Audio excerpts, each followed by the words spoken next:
Depuis toujours, l'homme consomme toutes sortes de drogues, pour se soigner ou pour son plaisir. Alcool, cocaïne, morphine, c'est dans le cerveau que toutes les drogues agissent. Aujourd'hui, la biologie est capable d'expliquer leurs effets au centre de nos têtes. Et l'étude des drogues permet à la science de mieux comprendre le fonctionnement du cerveau. Le tabac et l'alcool, en vente libre, sont les substances les plus consommées dans le monde. Les scientifiques, pourtant, les considèrent depuis longtemps comme de véritables drogues. Consommé aux Caraïbes et en Amérique centrale comme plante médicinale ou rituelle, le tabac est découvert au XVe et au XVIe siècle par les grands explorateurs. Le français Jean Nicot initie la culture du tabac en Europe et donne son nom scientifique à la plante. Fumé, prisé ou chiqué, le tabac devient très vite à la mode et se diffuse dans le monde entier.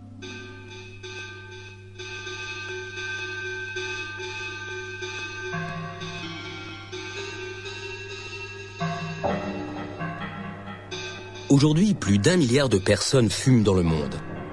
Les fumeurs sont 7 fois plus nombreux que les consommateurs de drogues illégales. Concentration, éveil et mémoire accrue. C'est pourtant tout ce que la conscience peut attendre de la cigarette. Un paradoxe que le neuropharmacologue Jean-Paul Tassin étudie au Collège de France. Le phénomène euphorisant déclenché par le tabac est beaucoup plus fin que le phénomène obtenu avec la morphine, qui est beaucoup plus puissant, ou avec les psychostimulants. Mais il n'empêche que, justement, il est fin, donc ça permet de le répéter, et ça permet de l'utiliser, entre guillemets, dans la vie de tous les jours. Donc on peut passer une journée agréable en fumant régulièrement et en continuant à avoir une activité sociale normale. Et on a pensé pendant très longtemps que le tabac, les phénomènes de dépendance étaient liés à un des produits actifs du tabac, c'est-à-dire la nicotine. En fait, il y a un paradoxe, c'est-à-dire que tous les produits qui déclenchent la dépendance chez l'homme, comme l'amphétamine, l'héroïne, la morphine, la cocaïne, est consommé par les animaux de façon importante. Et très vite, ils deviennent dépendants à ces produits. Lorsque vous donnez de la nicotine à des animaux, ça les intéresse pas beaucoup. Les animaux fument exclusivement pour la bonne cause. Mais les messages de santé publique ne peuvent presque rien contre la dépendance des hommes à la cigarette. Et la nicotine, le principal ingrédient du tabac, a longtemps été pour les scientifiques le coupable idéal. If you think this looks ridiculous, remember, smoking is just as unnatural for you as it is for them. Sans les rats et les souris, jamais l'action des drogues n'aurait pu être étudiée. Ils partagent une grande partie de leurs gènes avec nous et les drogues déclenchent les mêmes tempêtes dans leur cervelle. En fait, l'humanité tout entière a une dette morale envers ces petites bêtes. On peut droguer les rats, manipuler leurs gènes et même les découper en morceaux. C'est le triste mais nécessaire quotidien des laboratoires qui comparent l'état de ces rats avec des rats contrôle ou normaux.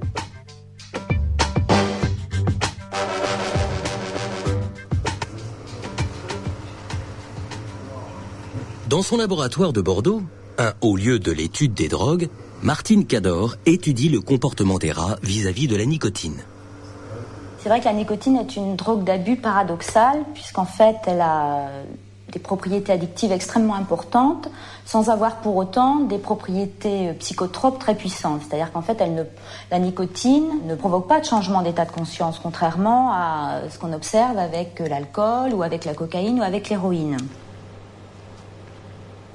Donc ici, le rat est placé dans une cage d'auto-administration avec à sa disposition 2 trous. Un trou qui va être renforcé, c'est-à-dire à chaque fois où l'animal va mettre son nez dans ce trou, l'ordinateur va activer une pompe qui va pousser une seringue et qui va donc délivrer dans la circulation veineuse de l'animal une quantité donnée de nicotine. Le trou dit non renforcé ne produit aucun effet. En quelques jours, le rat comprend comment s'injecter de la nicotine. Une forme de conditionnement qu'on appelle l'auto-administration. En dessous d'une certaine dose, l'animal ne perçoit pas la nicotine, donc ne s'auto-administre pas la drogue. Et au-delà de cette dose, la dose devient aversive. Donc en fait, on est obligé de travailler avec une fourchette extrêmement réduite.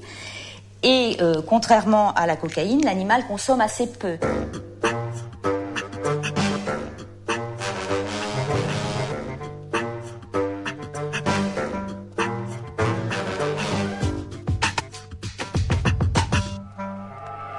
Pour agir, la nicotine, comme toutes les drogues, pirate le système de communication du cerveau. Car notre cerveau passe le plus clair de son temps à bavarder avec lui-même. Son bon fonctionnement repose sur un dialogue incessant entre nos 100 milliards de cellules nerveuses, les neurones. Pour faire circuler l'information, les neurones s'envoient des messages chimiques qu'on appelle les neurotransmetteurs. Que ce soit la douleur, le plaisir ou le rythme des échanges d'informations, les neurotransmetteurs régulent un équilibre subtil et complexe, dont dépend l'ensemble des fonctions de notre organisme. Entre chaque neurone, il existe un petit espace où règne une intense activité. C'est ici, dans la synapse, que les neurotransmetteurs agissent.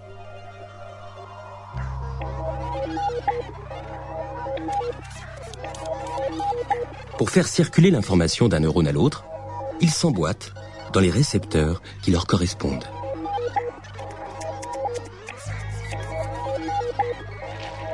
Si la nicotine favorise la mémoire et la concentration, c'est parce qu'elle pirate le réseau qui est responsable de ses fonctions dans le cerveau.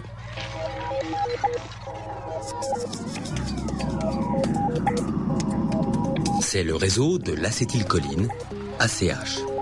Ces récepteurs s'appellent d'ailleurs les récepteurs nicotiniques.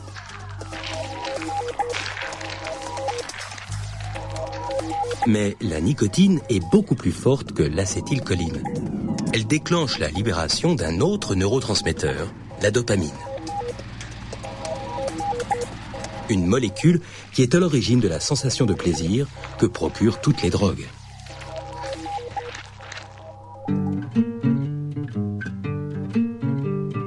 Depuis quelques années pourtant, on sait que la nicotine n'est pas la seule coupable.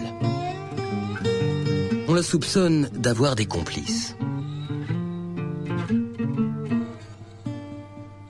Une des hypothèses que nous testons ici au laboratoire, c'est effectivement de savoir si dans le tabac, en fait, il n'y aurait pas d'autres substances qui favoriseraient justement la propriété addictive de la nicotine.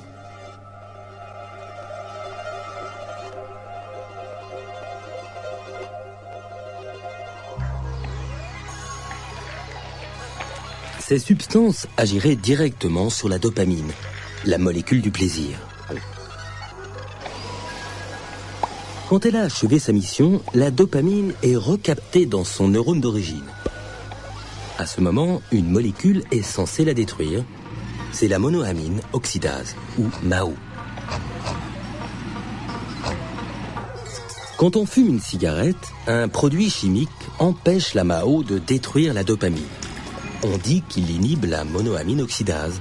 Résultat, la dopamine stimule ses récepteurs plus longtemps que prévu et crée plus de plaisir. Ce mécanisme a même un effet antidépresseur.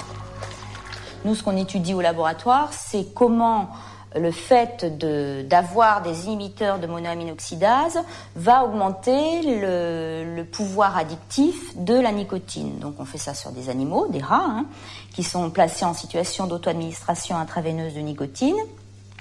Et on a deux groupes de rats. Un groupe de rats qui est mis donc en situation où il peut s'auto-administrer uniquement de la nicotine, et un autre groupe de rats qui a accès à la nicotine plus des inhibiteurs de monoamine oxydase.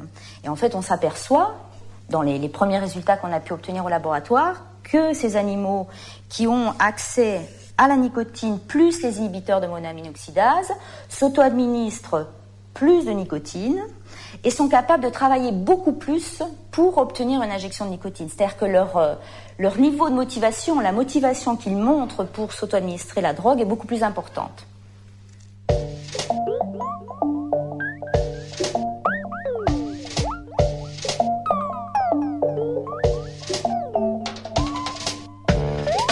Conclusion de l'expérience, la nicotine n'est probablement pas la seule responsable de l'addiction à la cigarette. Mais quelles sont les autres molécules impliquées? Les scientifiques essaient encore de les identifier. Il faut dire qu'ils ont le choix. On sait qu'il existe jusqu'à 4000 produits chimiques dans la fumée du tabac.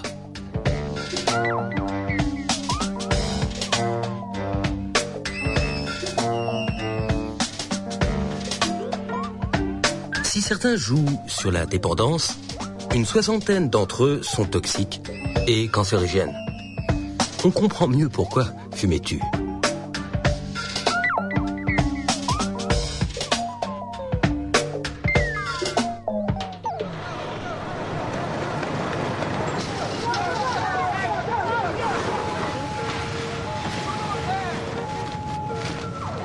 Des cancers aux maladies cardiovasculaires, aujourd'hui, près de 5 millions de personnes meurent de la cigarette tous les ans dans le monde.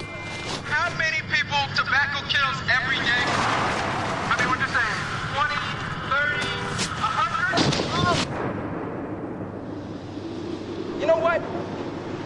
We're going to leave this here for you so you can see what 1,200 people actually look like. Et je danse de tout mon cœur, car je vais grandir vite. Et quand je serai moins petite, je fumerai comme un sapeur. Et elle fumait, comme des sapeurs, comme si déjà elle voulait battre l'homme sur son propre terrain. Concours de la plus jolie fumeuse en 1927. Pour ces dames, l'herbe à Nico remplace soudain le thé de 5 heures, la garçonne s'efface dans des volutes de paradis artificiels et Marilyn Monroe perce déjà sous la femme sapeur. Mademoiselle Maud Lottie est proclamée la plus gracieuse fumeuse de France du concours organisé par le fumeur et par Paris qui chante. Concours de cigare vitesse. Messieurs, préparez-vous. Vous êtes prêts? 1930. Aux hommes, comme d'habitude, il reste l'effort athlétique, la rage de vaincre les femmes à la pointe du mégot, même si certains retrouvent au Monsieur Freud des gestes d'enfants pour suçoter leur cigarette, comme la tétine d'un biberon. La cigarette n'a fait son apparition que dans la première moitié du 19e siècle. Elle est rapidement produite à une échelle industrielle, mais c'est au 20e siècle que la consommation explose, encouragée notamment par les distributions gratuites aux soldats. Aujourd'hui, l'industrie du tabac fabrique tous les ans 5500 milliards de cigarettes. Let me take your hand, try to understand. I will always care. Campagne choc, augmentation des prix, interdiction de fumer dans les lieux publics, la consommation de tabac est en baisse dans les pays développés. Mais les industriels de la cigarette ne risquent pas de faire faillite. Dans les pays pauvres, un homme sur 2 est un fumeur. Les scientifiques pensaient peut-être tout savoir sur la nicotine, mais elle leur réserve encore quelques mauvaises surprises. Pier Vincenzo Piazza la soupçonne même d'endommager les neurones. Quand on arrête de fumer, un des effets fondamentaux du sevrage, c'est des perturbations de mémoire, des perturbations cognitives importantes. Donc la question, c'est de savoir comment ça peut arriver. On a découvert qu'en fait, il y a des zones spécifiques du cerveau où il y a une très grande régénération des neurones. Donc il y a des neurones qui sont régénérés de façon continue. Et dans une région du cerveau qui s'appelle l'hippocampe, ces nouveaux neurones paraissent être importants pour la mémoire. Donc on a essayé de voir quels étaient les effets de la nicotine sous ces neurones immatures, sous des neurones bébés, mais dans les cerveaux adultes, et qu'ils servent donc à certains processus cognitifs. Et on a vu que la nicotine a des effets énormes et négatifs sur ces neurones. En fait, elle a réduit la production d'à peu près 50%. Donc, elle tue ou elle bloque la production de nouveaux neurones dans cette zone du cerveau d'à peu près 50%. Aujourd'hui, personne ne sait si ces dommages sont réversibles. Des liens encore plus forts unissent la nicotine et la mémoire. Grand connaisseur de l'action de la nicotine, Hervé Alain n'est pourtant pas un expert de la cigarette, mais un spécialiste de la maladie d'Alzheimer. La maladie d'Alzheimer, c'est bien alors dans le temps on disait une dégénérescence des neurones, c'est-à-dire que nos neurones, c'est les cellules nobles du cerveau, ce sont des cellules qui assurent entre autres la synthèse de neurotransmetteurs, ces substances qui servent aux connexions entre les différentes zones dans le cerveau. Donc ces cellules dégénèrent, elles meurent. Donc tout l'enjeu aujourd'hui de la recherche, c'est d'essayer de comprendre quel est le signal qui a été donné à ces neurones pour mourir.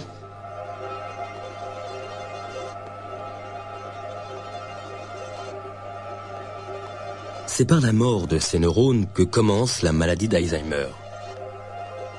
Une maladie qui entraîne de graves troubles de la mémoire et du jugement et qui touche 15 millions de personnes dans le monde.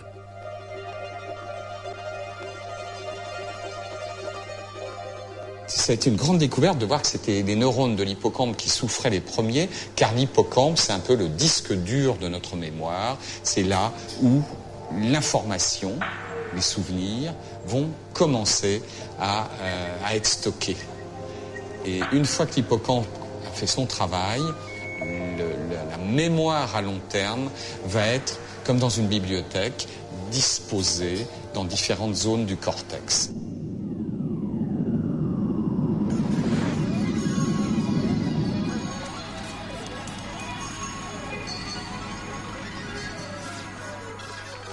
Dans la maladie d'Alzheimer, les neurones qui meurent sont précisément ceux qui fabriquent le bibliothécaire de nos souvenirs, l'acétylcholine.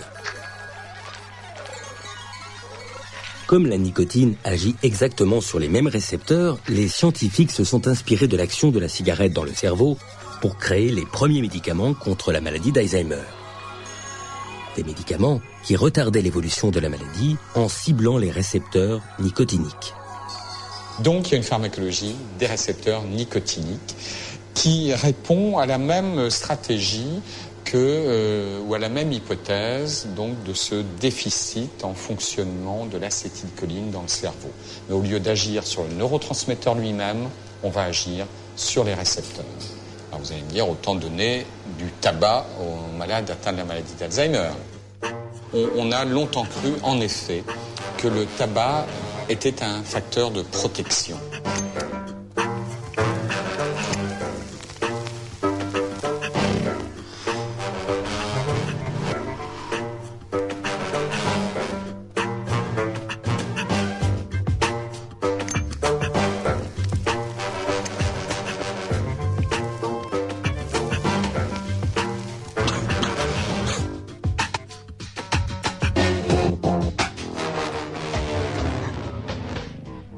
On n'est plus d'accord avec cette hypothèse du tabac qui protège, tout simplement parce que le tabac peut être un facteur de détérioration quand même intellectuelle, mais pas du tout à cause de son impact sur les récepteurs nicotiniques, qui vraisemblablement est bon, mais à cause d'un impact mauvais sur la vascularisation du cerveau.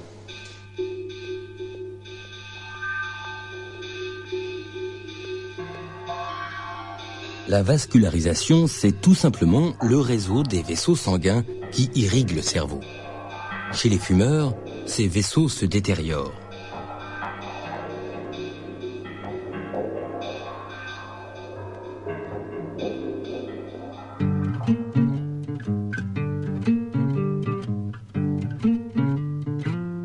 Plus d'1 milliard de fumeurs, c'est déjà beaucoup. Mais ce n'est rien à côté des 2 milliards de buveurs occasionnels que compte la planète.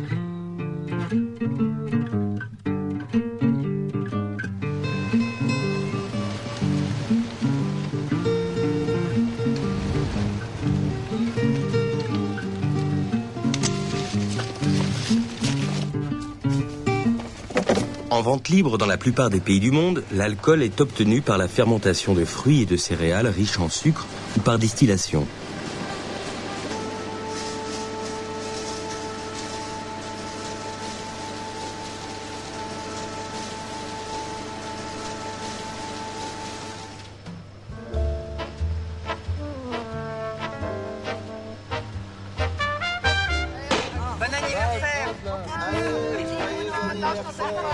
Les mots alcool et drogue sont rarement accolés. en particulier en France où pourtant 20% de la population abuse de la boisson.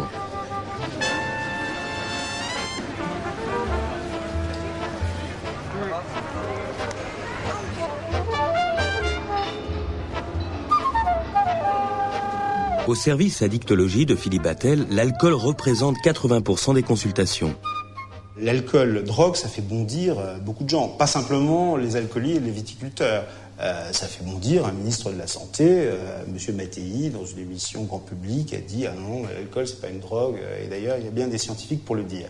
Alors, je pense qu'il faut quand même relativiser. Si une drogue, c'est un produit qui va potentiellement, chez un sujet qui l'utilise, engendrer une dépendance, il n'y a pas photo, l'alcool est une drogue. Excusez-moi, est-ce que vous buvez plus de 3 verres d'alcool par jour? Moi, non. Non. T'es sûr? 3 par jour. Et vous, mesdames, plus de 3 verres par jour? Non, certainement pas. 3 verres par jour? Pas 3, hein. Dites-moi, est-ce que vous buvez plus de 3 verres d'alcool par jour? 3 verres d'alcool? Non, c'est rien. Moi, je ne bois jamais. Oh, bah, moi, j'en ai bu un verre. Hein. Non. Pas 3 verres, non. Aujourd'hui, dans notre pays, personne ne semble boire plus de 3 verres par jour. Heureusement, car les études montrent qu'au-delà, les risques d'avoir un cancer augmentent considérablement. Si on doit prendre comme marqueur le nombre de décès, alors évidemment, il faut mettre le paquet sur l'alcool. 45 000 personnes par an en France, 3 canicules depuis des années. Qu'est-ce qu'on fait dans ce pays pour aider les patients en difficulté avec l'alcool? Est-ce qu'on met des moyens qui sont à la hauteur du nombre de morts, à la hauteur de la souffrance monstrueuse qu'il y a dans toutes les familles et qui n'est pas chiffrable? And so this is Christmas. Then I'd get a friggin' taxi. Anybody think we should take on? You want just because. And so this is Christmas. Les campagnes de prévention mettent invariablement l'accent sur les dangers de l'alcool au volant. Elles oublient les violences familiales et les dépressions qui accompagnent souvent l'alcool. L'alcoolisme, quant à lui, paraît anecdotique dans les messages de santé publique. Il touche pourtant 76 millions de personnes dans le monde. Et l'alcool, comme toutes les drogues, modifie le cerveau en profondeur. Let's hope it's a good one. Son impact sur le cerveau est même si complexe que les chercheurs comme Philip Gorwood le surnomment la drogue sale. Et l'alcool a en plus une particularité qui va le rendre encore plus compliqué dans son analyse, c'est qu'il a une diffusion extraordinaire. C'est une molécule toute petite, hein. Elle a la particularité de passer à travers la membrane cellulaire et donc de diffuser très facilement dans le cerveau, dans le placenta, dans le neurone même. Mais l'alcool va agir donc sur plein de récepteurs différents et même à l'intérieur de la cellule, ce qui la rend très compliquée parce qu'on ne peut pas regarder un récepteur qui va être au carrefour clair des effets neurologiques et centraux, psychologiques, observés suite à la consommation d'alcool.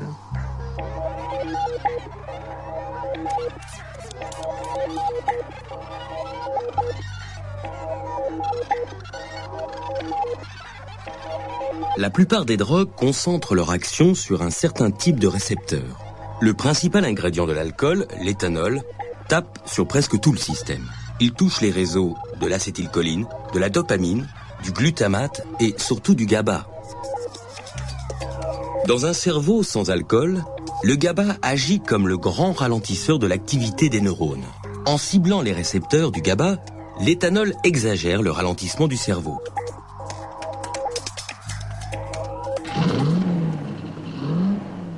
C'est à cela qu'on doit l'effet relaxant de l'alcool, mais aussi la somnolence et l'amoindrissement des réflexes qui sont responsables d'un tiers des accidents mortels sur la route.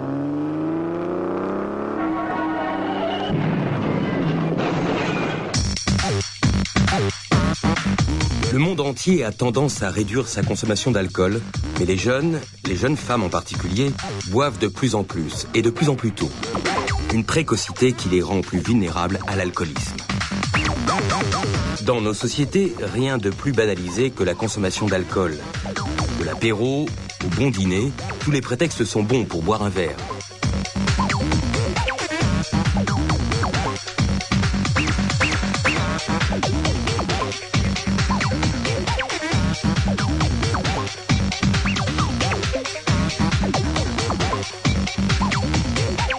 Pour les scientifiques, pourtant, l'alcool est une drogue au même titre que la cocaïne et l'héroïne. La répétition de l'activité de l'alcool va amener à des effets d'adaptation. L'organisme, il a une philosophie dans la vie, c'est l'homéostasie. Alors c'est un terme un peu barbare, mais pour dire quelque chose de simple, c'est le retour à un état d'équilibre. Il n'y a pas plus conservateur que le cerveau et que l'ensemble des organes humains. Donc quand quelque chose vient modifier son dynamisme, il va systématiquement chercher à le ramener à un niveau plus adapté à son moyen de fonctionnement habituel. Comme l'alcool stimule beaucoup le GABA. Le GABA, c'est un frein, on disait c'est un neuromodulateur. Donc qu'est-ce que va faire l'organisme pour lutter contre cette inhibition ? Parce qu'il a besoin de fonctionner, le cerveau, pour fonctionner tous les jours. Se réveiller le matin, aller chercher de quoi manger, aller au travail pour pouvoir y manger. Donc tout ça, ce sont des fonctions essentielles. L'organisme va faire quoi ? Eh bien, il va désensibiliser les récepteurs au GABA. Ça veut dire quoi ? Ça veut dire simplement qu'il va y avoir moins de récepteurs au GABA afin d'éviter d'être trop freiné. C'est ce type d'adaptation qui finit par ancrer l'alcoolisme dans les neurones. Le cerveau est contraint d'inventer un nouvel état d'équilibre. Quand un alcoolique arrête de boire, l'équilibre précaire de son cerveau s'effondre. C'est ce qui crée l'état de sevrage. Ça se manifeste le matin par une nervosité, par des tremblements qui sont fins des extrémités, par une confusion anxieuse, parfois une petite obnubilation, et puis des sueurs et une tachycardie. Si ces symptômes ne sont pas traités, et en règle générale, ils sont traités par un sujet alcoolodépendant, par le fait qu'il s'alcoolise pour les diminuer. Eh bien, dans la journée et dans la matinée, et parfois d'une manière extrêmement rapide et fulgurante, va se développer un grand syndrome de sevrage, avec là des tremblements qui vont intéresser tout le corps.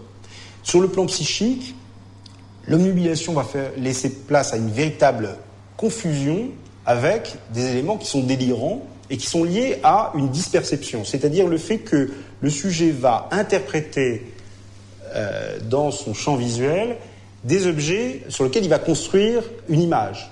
Par exemple, et on le voit très bien dans la littérature et dans les films, dans le délirium tremens, il va interpréter la présence d'une chaussette comme un rat. Et il va voir des milliers de petits rats au fur et à mesure envahir son champ visuel, ce qui est extrêmement angoissant.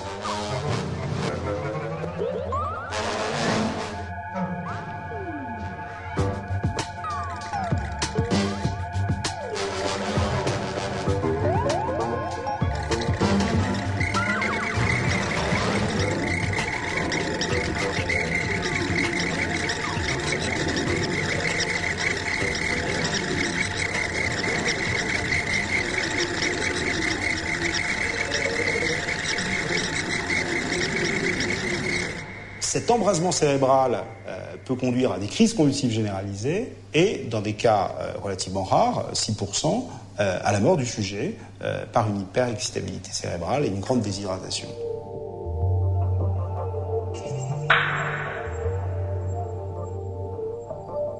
Par un mécanisme encore mal connu, l'alcool provoque une libération de dopamine dans une petite région du cerveau qui gère les sensations de plaisir, le noyau accumbens. Un processus commun à toutes les drogues et qui joue un rôle crucial dans l'installation de la dépendance.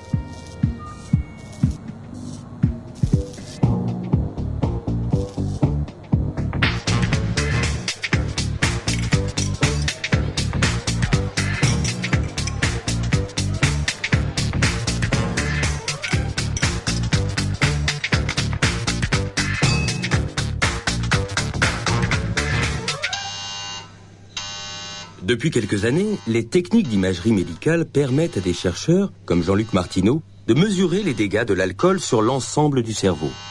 On a commencé à étudier des patients ayant une consommation régulière d'alcool il y a une quinzaine d'années. On a commencé déjà à vouloir savoir quelle était la consommation d'énergie des différentes régions du cerveau chez ces patients et si elle différait par rapport à des sujets normaux.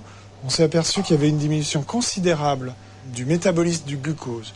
Et le glucose est la seule source d'énergie du cerveau dans toutes les parties antérieures du cerveau. On s'est aperçu, quand on a essayé de regarder s'il existait des relations entre la consommation d'énergie des régions antérieures du cerveau et les performances de ces sujets à des tests qui avaient une corrélation, c'est-à-dire que moins l'activité énergétique était importante, moins ces patients performaient correctement à des tests de sélection d'informations, à des tests de mémoire immédiate ou à des tests de supervision, d'exécution des comportements. Dans les années suivantes, on a voulu savoir si derrière ces altérations fonctionnelles, il existait des modifications de la structure même du cerveau. Pour ça, on a utilisé l'IRM, l'imagerie par résonance magnétique, qui donne d'excellentes images de la forme du cerveau, de son anatomie, de la matière grise et de la matière blanche.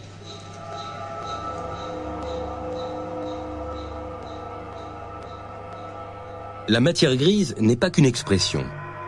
Elle désigne l'ensemble des corps des neurones, c'est-à-dire leur noyau.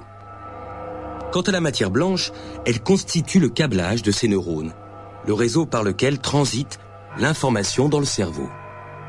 On a étudié le même type de patients, c'était des patients hospitalisés dans le service du professeur Reynaud, un service d'addictologie à Villejuif. Ces patients avaient une consommation régulière d'alcool, demandaient à être sevrés de cette consommation, mais n'avaient aucun critère de gravité autre, aucun autre signe de souffrance corporelle. Chez ces patients, il y avait, d'après l'IRM, et les mesures qu'on a pu en faire en utilisant des logiciels un peu spécialisés pour quantifier la matière grise et la matière blanche, il y avait des diminutions de la matière grise très marquées dans les régions antérieures du cerveau, dans les régions frontales, c'est les parties à l'avant du cerveau, et dans les régions frontales médianes, c'est-à-dire entre les deux hémisphères. La nouveauté de ces dernières années, c'est que les techniques d'analyse d'image montrent que même dans le cas de consommation modérée, on peut détecter des altérations non seulement du fonctionnement, mais de la structure et de l'ultrastructure même du cerveau. Ce que ces images montrent, c'est que l'alcool à haute dose atrophie le cerveau. Les altérations très graves que constatent les chercheurs se voient même à l'œil nu chez certains alcooliques.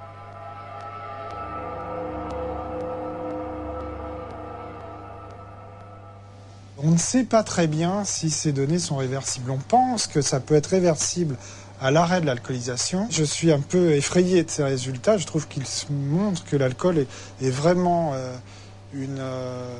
un produit encore plus toxique que ce que j'imaginais.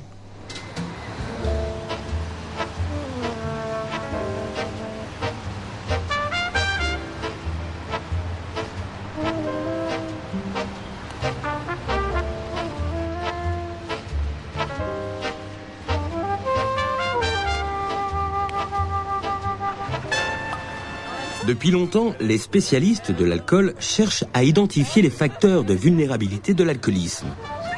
Et c'est la génétique qui commence à apporter de vraies réponses. Les facteurs qui font qu'on devient alcoolodépendant, c'est très très compliqué parce que c'est un mélange de facteurs culturels, familiaux, éducatifs, tempéramentaux, de pathologies psychiatriques aussi et de facteurs génétiques. Et l'ensemble amenant à un mélange qui est compliqué à discerner et qui fait que certains sujets sont effectivement plus à risque que d'autres.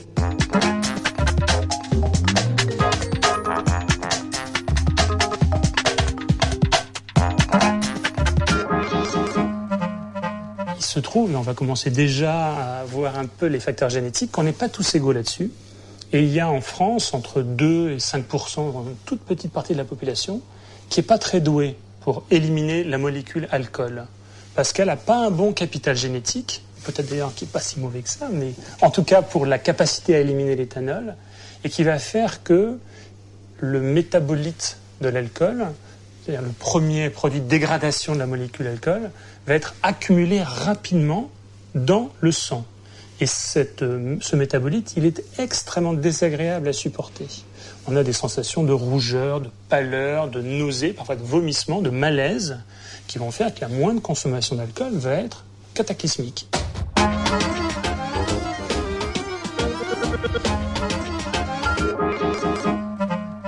Les Français, je disais, ont entre 2 et 5% de sujets qui tolèrent mal l'alcool.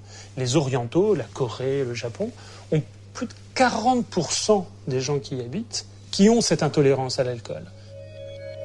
Le gène qui est à l'origine de cette intolérance constitue un facteur de protection contre l'alcoolisme. À l'inverse, ceux d'entre nous qui résistent à l'alcool peuvent se retrouver sur une mauvaise pente.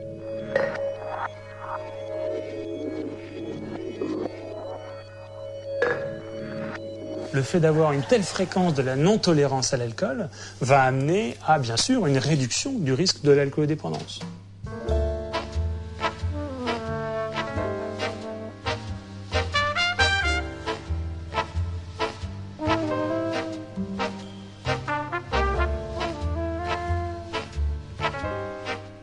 Quand vous prenez 3, 4, 5 bières et que finalement, vous ne perdez pas connaissance, même plus que ça, vous gardez un certain contrôle de vous-même, vous n'avez pas trop de troubles de la coordination motrice, vous avez l'air de ne pas être aussi intoxiqué que vos camarades qui ont bu à peu près autant, ça ne veut pas dire qu'aux fiertés nationales, je tiens bien l'alcool. Vous êtes en train de vous rendre compte que vous êtes à risque d'alcoolodépendance. Pour établir l'importance du bagage génétique dans la naissance de l'alcoolisme, des scientifiques ont entrepris des études à grande échelle sur des vrais et faux jumeaux. Des études qui permettent de distinguer le poids des gènes et celui de l'histoire familiale. On a eu des progrès assez considérables il y a une trentaine d'années, une vingtaine d'années, grâce à 2 techniques un peu bizarres qui permettent d'essayer de discerner ce qu'on avait beaucoup de mal à séparer initialement, les facteurs familiaux, éducatifs, le fait de vivre dans une famille avec un père alcoolique par exemple, ou des facteurs génétiques, le fait de recevoir des gènes de son père ou de sa mère. Et ça, c'est des techniques qu'on appelle les études de jumeaux, les études d'adoption. Et on arrive comme ça à bien discerner ce qui revient à l'environnement familial partagé, ce qui revient aux gènes qu'on hérite des parents.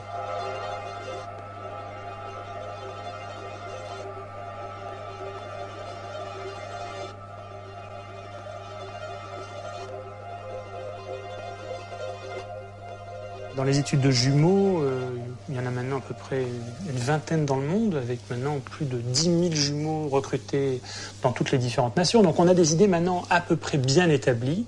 Et contrairement à ce qu'on a très longtemps cru, les facteurs génétiques sont bien plus importants que les facteurs familiaux partagés.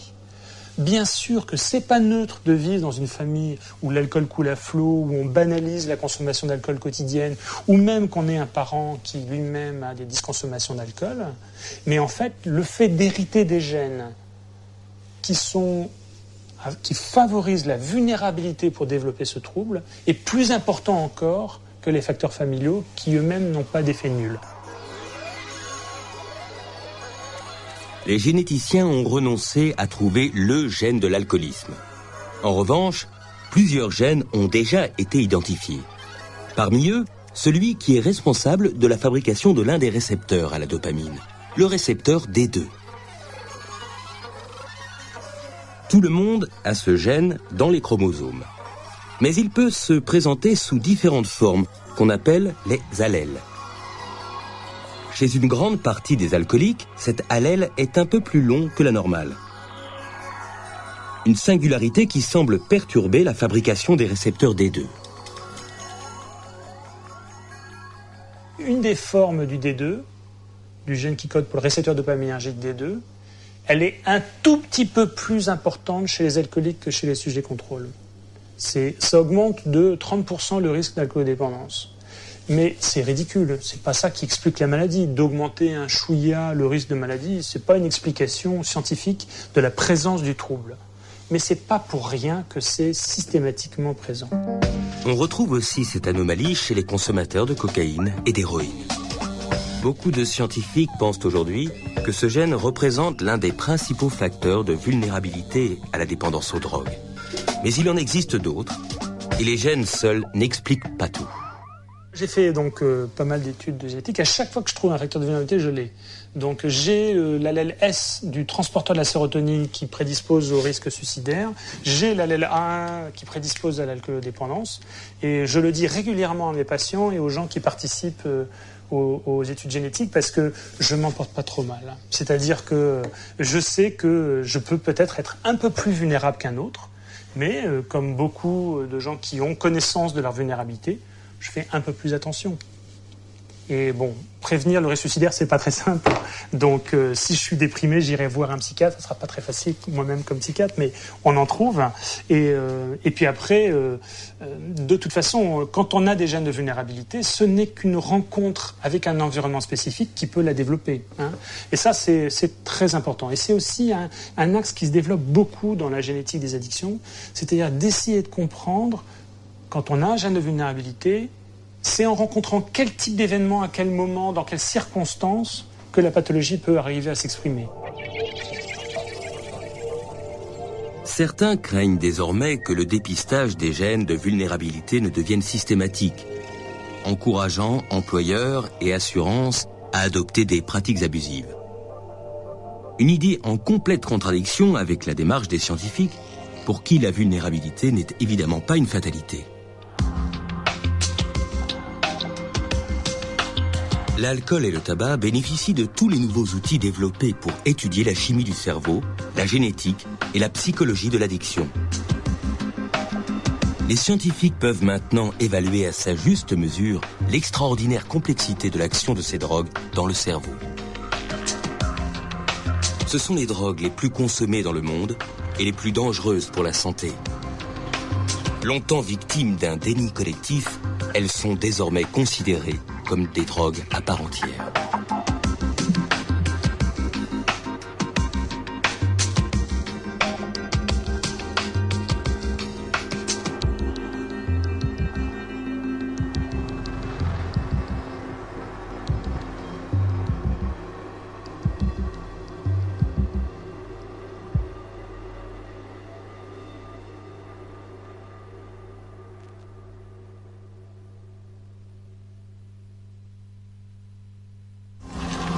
Demain, il sera question du cannabis. Si l'action de cette plante sur le cerveau n'est vraiment comprise que depuis quelques années, les scientifiques ont aussi fait des découvertes surprenantes. L'utilisation du cannabis semble en effet ouvrir de nouvelles perspectives au traitement de l'obésité, de la douleur, de l'anxiété et même de la sclérose en plaques. À demain ici et tout de suite sur le net.